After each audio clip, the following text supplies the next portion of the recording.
Tumelazimika kutoa kusudio la chungu kwa muhusika, kwa mtu yoyote anayehusika au kikundi cha watu wanaotaka kudhulumu eneo la Batilda Bariani.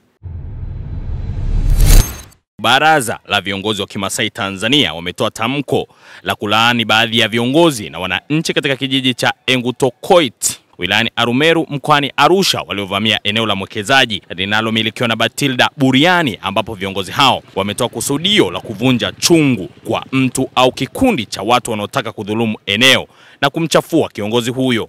Katibu wa baraza hilo akitoa maazimio hayo amesema kwamba kiongozi huyo ambaye pia ni mkuu wa mkoa wa Tanga Batilda Buriani amewasilisha kusudio la kupasua chungu kutokana na vitendo ambavyo vilifanywa na wananchi hao, huku uongozi wa baraza hilo ukisema kwamba endapo viongozi hao walioitwa katika baraza hilo hawatofika katika kikao kilichoitishwa, kibali cha kupasua chungu hicho kitatoka Julai 7 mwaka 2025. Tumepokea barua kutoka ya kuomba msaada kusuluhisha mgogoro wa ardhi kati ya mwekezaji Mheshimiwa Batilda Buriani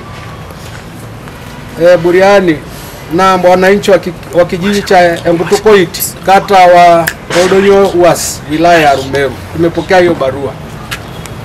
Tumepokea pia vielelezo vya eneo hilo ambayo ni hati miliki.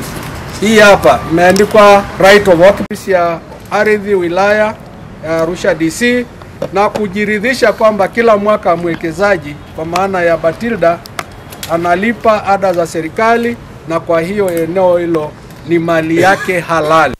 Namba 3, tumewaita viongozi 6 ambao ni viongozi malaigwanani wa Engutokoit kuja kushirikiana nasi katika shauri, kupata majibu katika shauri hili. Tumemwita malaigwanani anaitwa Saruni Olashilari Molel. Tumeita viongozi 3 wa Molel na 3 wa Laiza. Huyu Saruni Olashilari Molel ni wa kwanza.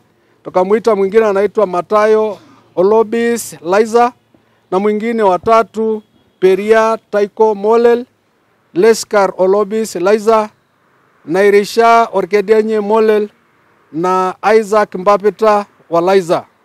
Katika vikao vyote viwili hapa Maria, wakiwa kama viongozi wenyeji katika eneo lenye mgogoro, lakini hawakuja na wala hawakufuatilia tulichowaitia. Na hii ni kinyume na wajibu wa kiongozi wa kimila katika kufuatilia mambo na kusuluhisha na kuwapatanisha watu katika eneo lake.